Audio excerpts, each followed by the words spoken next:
i-rally-rally na maraming namamatay sa hazing, kaya kailangan anti-hazing law, mas maraming namamatay sa pag-NPA, sir. Correct, correct. Hindi pwede sabihin na academic freedom, academic freedom. Being an NPA, being a terrorist, training the youth, recruiting the youth to become a violent extremist, that is not part of academic freedom. Pumapatay na ng kapwa Pilipino yung mga NPA eh. Doon ang galing sa school nyo. Hinayaan nyo lang sa kaka-banner nyo ng academic freedom.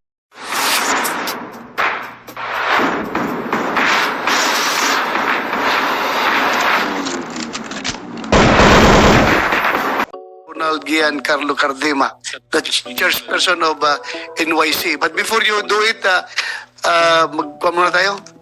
Administer muna ng oath yung COMSEC sa'yo. Thank you. COMSEC, take charge. Yes, sir. Thank you. May we request Yusek Cardona and the attorney Juarez and attorney Orduña to also take be sworn in. Tapos na po. Sige. Sir Cardona lang, sir. Please raise your right hand, sir. Do you swear to tell the truth, the whole truth, and nothing but the truth in this investigation, sir? Thank you, sir. Please take your seat. Thank you. You have the floor, Yusek Cardema. Thank you, Your Honor. Siguro with that oath, I need to tell you that I am speaking not only as NYC chairman, but also as a former member of the League of Filipino Students and Kabataan Party List in UP Los Baños. So dahil sa aking experience po bilang dating miyembro ng League of Filipino Students at Kabataan Party List, kaya kong sabihin diretso sa inyo at sa kahit kaninong Pilipino at sa kahit kaninong kadebate ko sa mga makakaluwang grupo na wala naman talagang ibang nagre-recruit kundi yung mga dati kong grupo, yung mga grupo na yun ngayon. Ang nakakainis bilang ngayon, experience ko sa gobyerno bilang chairman ng National Youth Commission, sir, makikita ninyo na kapag kaharap nyo sila, sasabihin nila na hindi totoong sila nagre-recruit. Pero dahil nga na-experience ko mismo, meron na ako mismo mga kasamahan, kakilala, kabatch sa League of Filipino Students na patay na sa bundok. At nakikita ko mismo kung paano nararadicalize ang ating mga estudyante ngayon. In a general note, bakit ba natin pinag-aaral ang ating mga kabataan Pilipino? Diba? Ba't ba tayo nagkakaroon ng mga students? Gusto ng mga magulang gumanda yung buhay ng kanilang mga anak, ng kanilang pamilya at makatulong sa ating bansa. Ito ay parte sa mandato ng National Youth Commission na ang pangalan Youth and Nation Building Act. Ang mga kabataan Pilipino, niyayayaan yung mag-aral at tumulong sa bansa para gumanda ang ating bansa. Ngayon, makikita ninyo sa ibang mga paaralan, nandun yung ibang kabataan, yayayain, ma-radicalize, ma-orient tungkol sa kaliwa. So, i-introduce mo dun sa bata yung pagiging extreme, yung mga ideology na magdadala dun sa bata sa kapahamakan. At pag nakita mo yung potential ng bata bilang isang radical na talaga, sinasama mo sa rally, paulit-ulit, pagsasalita laban sa gobyerno, mula sa pagiging radicalized sa extreme na ideas, magiging violent extremist, di ba? From extreme to violent extremist. At makakakyat sa bundok at magiging NPA. Ang hindi naman sinasabi sa ating mga kabataan, pag akyat mo doon, yung mga patungkol sa ideology ay mawawala na. Bakit? Nung hinikayat kang umakyat, ang dami niyong pinagsasabing pagbabago. Pumunta sa iba't ibang probinsya sa ating bansa, kasama ang sa Mindanao. At yung mga known personality na naging membro ng KM from Metro Manila na tumungong Mindanao ay sina Edgar Hobson, the former president of the National Union of Students in the Philippines. Kasama yung isang magaling na poet, si Emmanuel Acaba. Nandun sila sa Mindanao, na-assign sila to help local cadres of the CPP organize different guerrilla fronts in the island of Mindanao. Pero, did you know that guerrilla front number 2 is in Mindanao, nasa Mako? So historically, iyan yun ang number 2 na front na na-organize. Kaya sabi mo, una silang nagkalat muna dito sa Northern Luzon, Southern Luzon, then Visayas, then lately lang Mindanao, di ba? Yes, so pinakauna nakagawa ng guerrilla front doon sa Mindanao, sa Mako. Davao del Norte. Ngayon, kuha na, Davao de Oro na, Mako. Yes, sir. Continue. Yes, Chair. So ngayon, yan po yung nangyari. And dahil nga based doon sa summing up and assessment of the CPP sa kanilang initial application nung kanilang program, sinabi ng CPP na marami tayong tagumpay pero kailangan magkaroon tayo ng summing up para makita natin yung lessons and all the more na ma-push natin forward yung National Democratic Revolution. Kaya ang ginawa po ng CPP, nagpalabas ng dalawang document. No? In 1974, yung Our Urgent Task, and in 1976, yung Specific Characteristics of Our People. Yung ibang mga malalaking paaralan dito sa Metro Manila. Next. At hindi lang po dito sa Metro Manila, sa national level, kundi sa mga regions. So sa regions naman po, ang tawag ng committee ng CPP na in charge para sa mga kabataang estudyante ay Regional Youth and Student Bureau. Hindi lang sa level ng region, maging sa loob ng mga eskwelahan na pinapasok nila ay nagtatayo sila ng iba't ibang party branches ng CPP, basic unit ng Communist Party of the Philippines, at mayroong malalaking paaralan na ang tinatayo nila, section committee ng Communist Party of the Philippines. Next please. So ayan po, ang sinasabi po dito, we can start to draw into the party the most advanced elements from the ranks of the school activists. Eventually, the party branch should emerge in the school. And sa malalaking universidad yung section committee. And lastly, sa CPP Constitution, Article 7, Section 2, ang sinasabi po dito, the branch as a basic party organization shall be established wherever at least 3 party members can work together as a collective unit kasama po sa place of study sa mga lan. So yan po yung sinasabi. Kaya ang radicalization and Sila involved sa recruitment. Yes po, sir. No? Very clear. Yes po, sir. Actually, yung recruiter ko po is from Caloocan City din po. Kaya, uuwi ako sa bahay, galing ng eskwelahan, sasabay talaga siya sa bus. Tapos, habang nasa bus kami, dinidiscusan niya na kami. So kung sabihin ko sa'yo, ako ay taga-Kabataan Party List, huwag mo kaming i-red tag. Masama yan. So ano masasabi mo ngayon? Hindi naman po red tagging yung ginagawa namin. Ibinabahagi po namin kung paano kami ni-radicalize. Correct. At the same time, paano kami nahikayat ng Pero kung sila ang makinig sa'yo, in-associate mo sila sa movement ng NPA, red tagging daw yun. Red tagging talaga. Yan ang kalagi palang sinisigaw. Please continue. Ang masasabi ko lang doon, Mr. Chair, sila po kayo yung ma-recruit at umakyat sa bundok at manirahan doon ng ilang taong nakikidigma sa hanay ng puwersa ng gobyerno. Kaya, Tell it to the Yes, sir. Kabataan Party List representative. Tell it to them. Yes, sir. Yes. Ayan. Kaya yun po, yun yung naging paraan ng pagre-recruit. Kaya hindi lang iba-iba po yung forma ng recruitment sa amin. Hindi lang po sa room-to-room discussion, minsan po may mga cubicle or mga organizational booth kasi uso naman po yan sa pag-i-start ng klase, nagpapakilala talaga yung mga iba't ibang organizations. Yan, kaya po, yung Lakbay CV po, gaya nga po nung sabi ko, nagpapakilala sila as human rights advocates, peasant advocates, indigenous people advocates. Pero ang isa sa pinakamainit na issue po noon kasi sa Cagayan Valley ay yung usapin ng pagmimina o mining.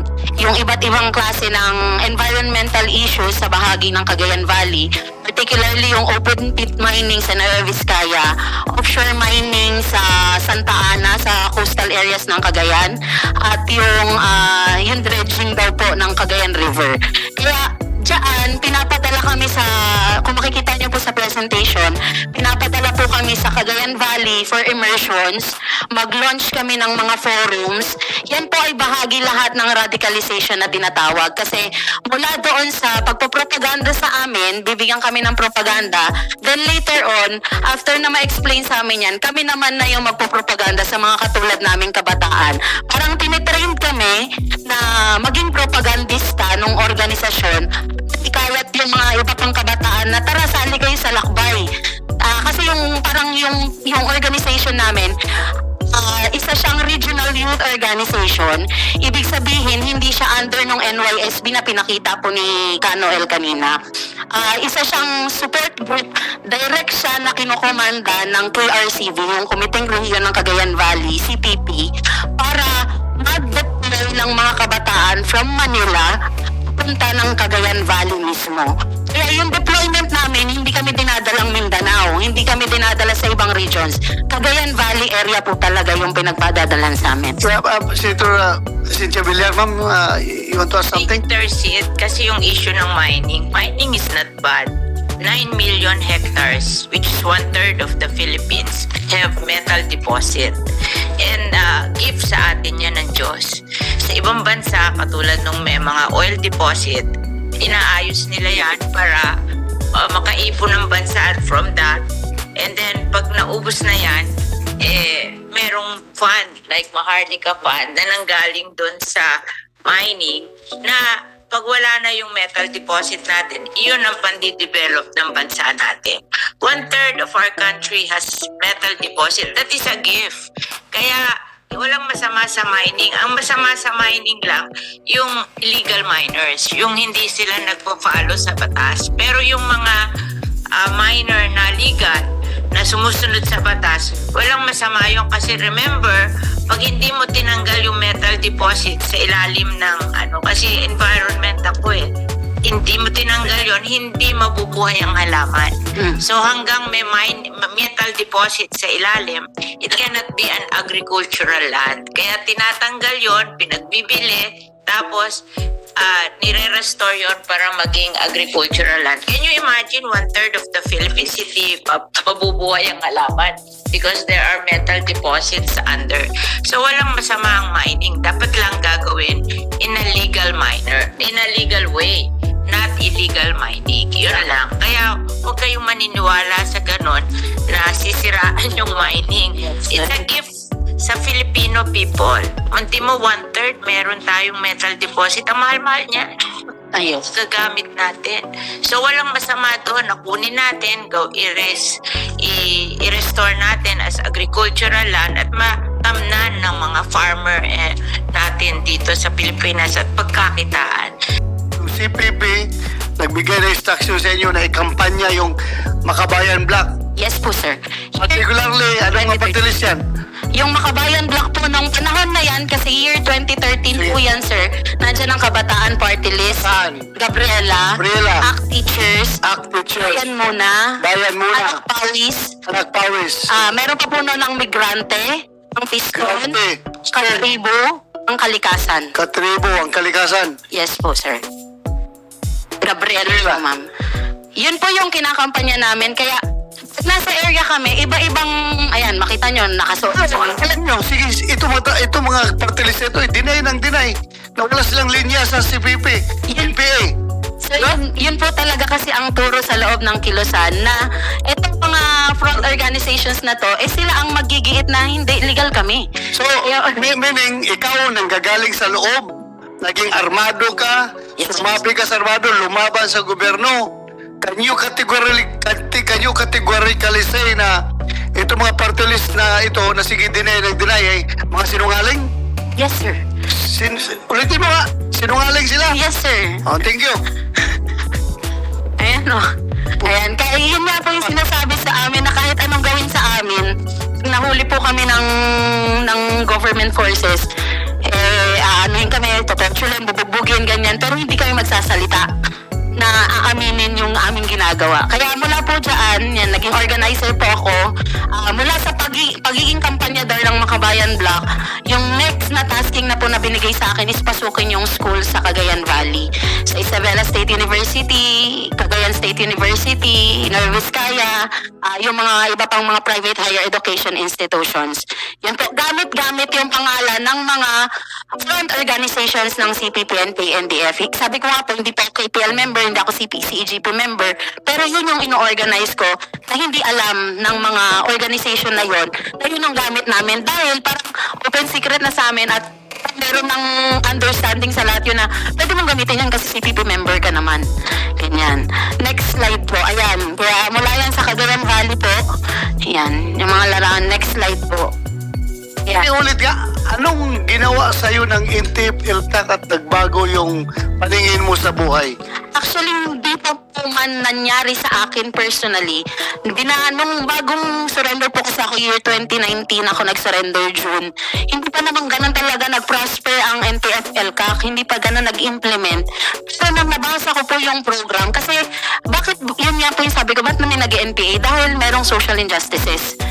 Dahil merong hindi tama o hindi na ibibigay na serbisyo na pangangailangan ng mamamayan. At yun yung isa sa ginagawa sa mga far-flung areas, sa mga vulnerable areas na ihatid yung social services na kailangan po ng mamamayan. Kaya hindi ko man personally nararamdaman, pero dahil ngayon nakikita ko na maganda yung program at pag nangyari yun, magtatagumpay ito, maaaring magtagumpay o makapigil na sa paglakas ng kabila. Yun yung ginawa ko po. Ano po ako, currently po, isa na po akong enlisted personnel ng Philippine Army po sa tulong na lang. Very good. Laban, ha? Dapat pala hindi ka matakot. Yes po, sir. Umaban ka. Dapat, very good. Mabuti naman at salamat din tayo sa Army at ni-recruit ka.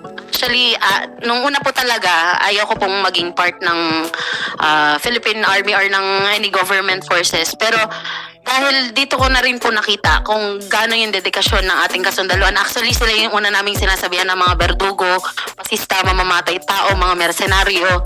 Pero sila yung nagpakita sa amin na tao din naman sila na ginagampanan yung kanilang tungkulin. Kaya yun yung part ng serve the people. Kung kaya ko naman po siya ialay, nakakabahagi ako ng kasundaluan, bakit hindi po? Yun po. Very good. Ayun. Anong ranggo mo ngayon? Private po, sir. Private. Yes, sir. Very good. Salamat. Yes. Please continue. Next slide na po. Ayan. At yun, nandun na po kami sa loob ng NPA Guerrilla Unit. Yan. Kaya, wala po dyan, yung mga organization na binuo ng CPP, NPA, NDF, lalo na sa hanay ng mga regional youth organization. Kasi sabi ko nga po, kaiba yung youth organization namin dahil directly sumusuport kami sa inilulunsad na armed struggle ng CPP, NPA, NDF sa rehiyon ng Cagayan Valley at ang deployment namin is patungo talaga ng Cagayan Valley.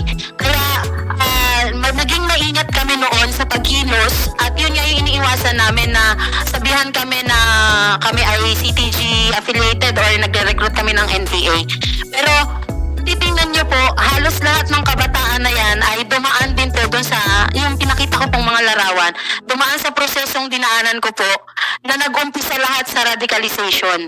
Na hindi mare-recruit, sabihin man nilang voluntarily na voluntary akong sumapi sa NPA, pero hindi mag-gear yung isip ko, mamomold na armed struggle kung wala nangyaring radicalization. Kaya yun po yung sa kabuuan, yan po yung aking karanasan. Gaya nga po nang nabanggit ko kanina, walang such thing na voluntarily na na-recruit o sumapi. Meron niyang dinadaan ng proseso at yung iba, matagal yung proseso, yung iba mabilis. Depende kung paano ipinaunawa o pinatanggap sa kanila yung armadong pakikibaka na yun yung ginagawa ng mga legal front organizations ng CPP, NPA, NDF. Yun lang po, Mr. Chair, Your Honors. Maraming salamat po. Maraming salamat sa napaka importanteng pag-share mo sa amin sa committee ito. It was quite an eye-opener para sa mga nakikinig ngayon sa ating hearing. So, administrative announcement lang ha. This is a working lunch. Kung may pagkain kayo dyan, please kain lang kayo at tuloy-tuloy lang tayo ha. Sinong next magsalita? Si Raka. Yes, You have the floor, Kate. Good afternoon sa ating lahat. I would like to introduce myself. I am Kate Raka. And before I surrendered, I was previously the political officer of Bienvenido Valiber Command, NPA Palawan. And I operated in both northern and southern Palawan, sir. And however, my recruitment into the NPA would not happen if I wasn't recruited into Alay Sining UP Diliman and Stand UP and USP. UP Diliman ka? Yes. My recruitment into the NPA started when I entered the University of the Philippines, Diliman. I was a freshman in 2014, ma'am. So I was a freshman taking up Bachelor of Secondary Education, major in English in the UP College of Education. And our batch of freshmen was the first to start with the academic calendar shift. It was 2014. And we were being handled by the UP College of Education Student Council, then Chairperson Kevin Castro. It was August 2014 when we started classes, so that's Kevin.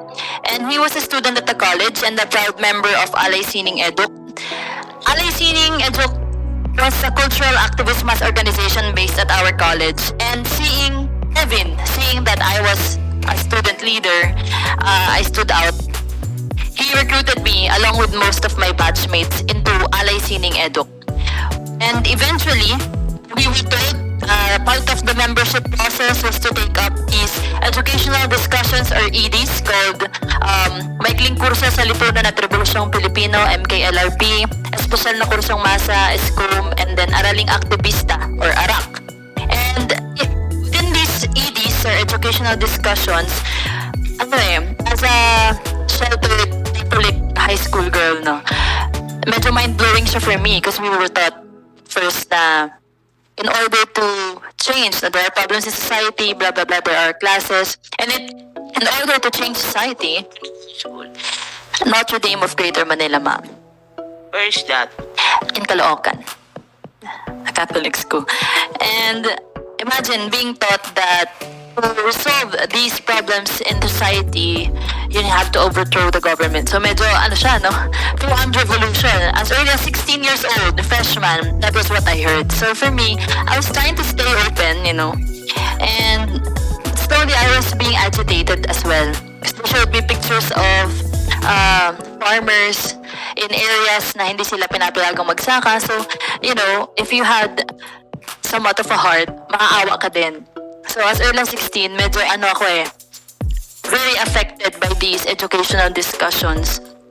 By November, since I was receptive to their discussions, I was recruited into the underground National Democratic Front Organization for the Youth, which is Kabataang Makabayan. So ang orientation sa amin dyan is, this is secret, you can't tell anyone, even your parents. So when we had meetings after classes, I had to lie to my parents na, I was going to student council. Pero totoo, I was in KM na.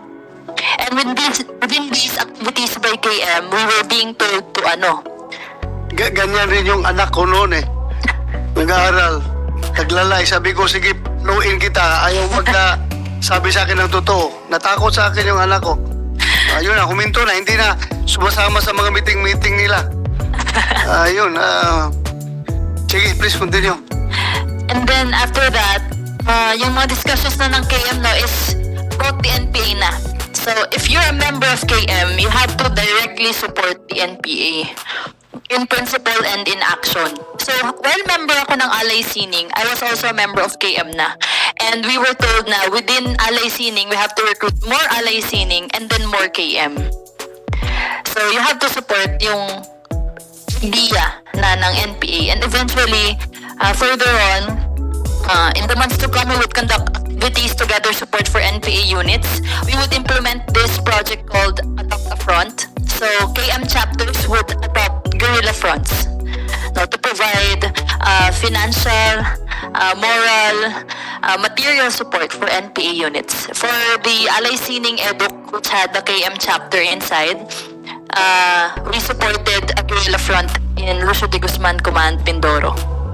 So we provided them network of safe houses in Metro Manila that they can hide injured NPA rebels in, and then we provided medical supplies like gunshot wound kits and hygiene kits. That's what I remember na sinuport namin sa Mindoro,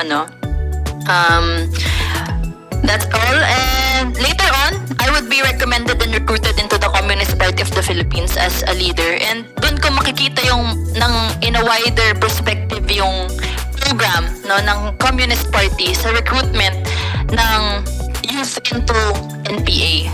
Doon ko ma-learn within the policies of the Communist Party na hindi pwedeng maputol ang recruitment ng youth into these mass activist organizations kasi doon manggagaling yung pool of recruits into the NPA. So example, you will recruit 100 students into Alay Sining. Kailangan at least 20% nun ma-recruitment to the NPA. There's a quota. There's a quota. So, kung 100 yan ma-recruit mo into Alay Sining, at least 60% ma-recruit mo into KM. And from that KM pool, may ma-recruit ka into Communist Party and eventually the NPA. Yes, parang sinasabi mo, we have to nip it in the bud. Yes. Nip in the bud. Yes, sir. Sa pag-start pa lang dapat may hinto na. But the problem now is, we cannot criminalize Yes. yung recruitment into that, sining, Alay Sining. alay sining. Hindi natin makriminalize yan. Sir. Hanggat hindi pero yun nga, part of the process sila eh. Yes. Yan ang Integral. importante ngayon, ma-establish talaga natin yung link towards yung process, Yes. towards becoming an armed combatant. So Yes. hanggang saan natin pwede i-criminalize yung recruitment na yan. Kasi pagpasok ko dyan, parang recruitment person na yan eh. Yes. Di ba?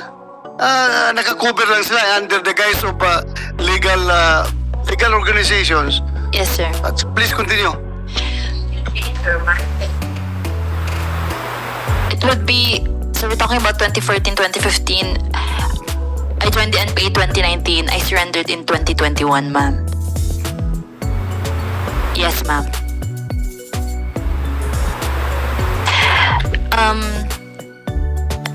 It was NTF LCAC. Then again, I surrendered to Marine troops in Saan? Palawan. Marines? To Marine troops, yes. Marines? Yes. Okay. To Marine troops in 2021 after such a bad encounter wherein one of my former comrades died. And then I thought of surrendering na kasi we were told na there's a program for surrenderies and there is.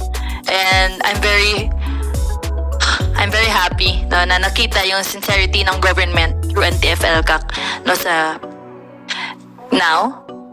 I'm currently training to be an officer in the Marine Corps, Philippine Marine Corps. Very good. Very good. Shout out kay Brigadier General Lorida. And thank you, sir, for recruiting me. And to Sir Lacuesta and Sir Heli. So anong magandang recruitment? Recruitment ng NPA o recruitment ng Marines? Marines, sir. Ay, wala eh. So dapat yun, as early as daw, dapat magising. Yes, sir. Magising natin mga kabataan. Magising natin mga kabataan. Huwag kayong magtulog sir. dyan sa NPA. Walang pupuntahan yung buhay nyo dyan.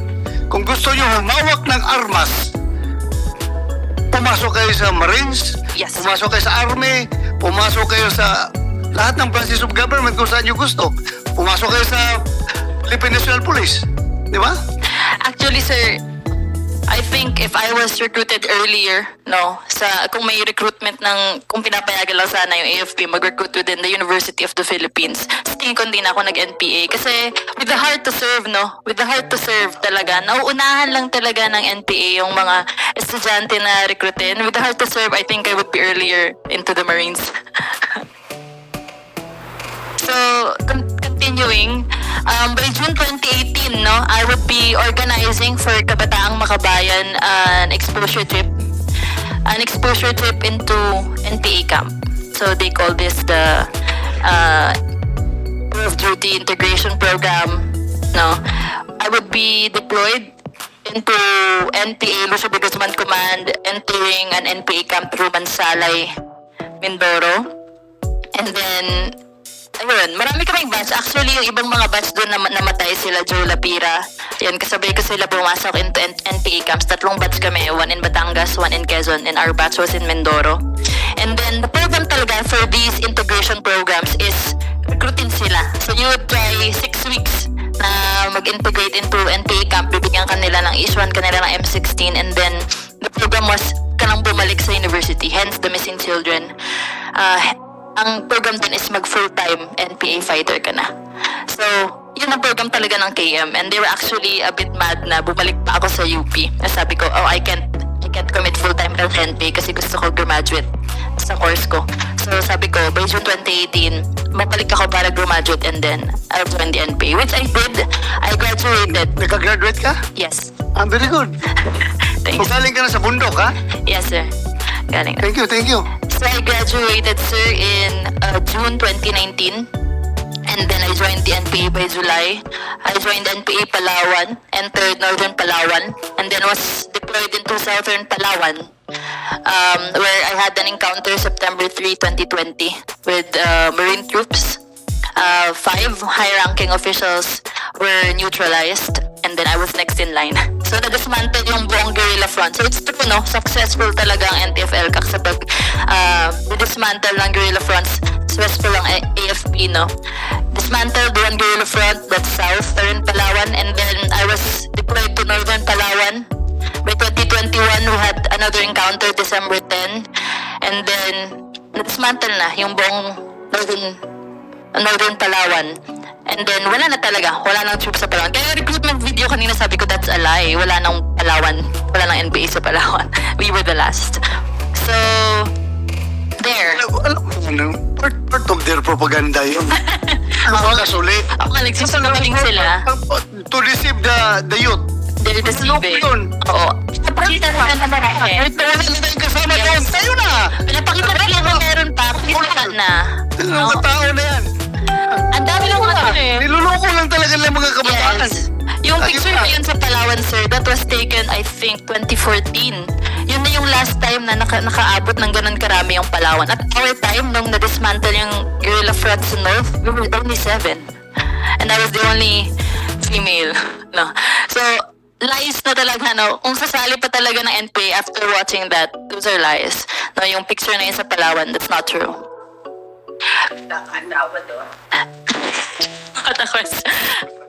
Meron po, pwedeng mag-asawa. Pwedeng mag-asawa sa NPA, but it's a very difficult process. I'd rather not. Yun. So, I surrendered after the encounter in Rojas, Palawan, December 10, 2021. I surrendered on December 11. And then, to Marine troops, actually, they had attempts to recover me from the Marines. Several members of the youth rallied to release me. Yan. Hence, like what they did before. So they can, babalik na rin nila yung kwento na kunyari, nahuli lang ako, hindi ako NPA. But they did not succeed kasi my mother and I, nagkasundo na kami na I would undergo through the whole radicalization process. So, although they campaign for me, now they cannot deny that I am one of them. And Sandali. Ibalik mo nga. Pakibalik yung release Kate Raka. As if I was- Underground Mobilization Commission on Human Rights. nag-rally sila. Kasama ang human rights dyan? Sa rally na yan? Doon sila nag-rally sa tapat ng human rights. Sa Yes. location niya, location. Yes. And that is why yung 3rd Marine Brigade, no, tinawag nila mismo yung Commission on Human Rights doon sa headquarters ng brigade to tell everyone na I'm doing this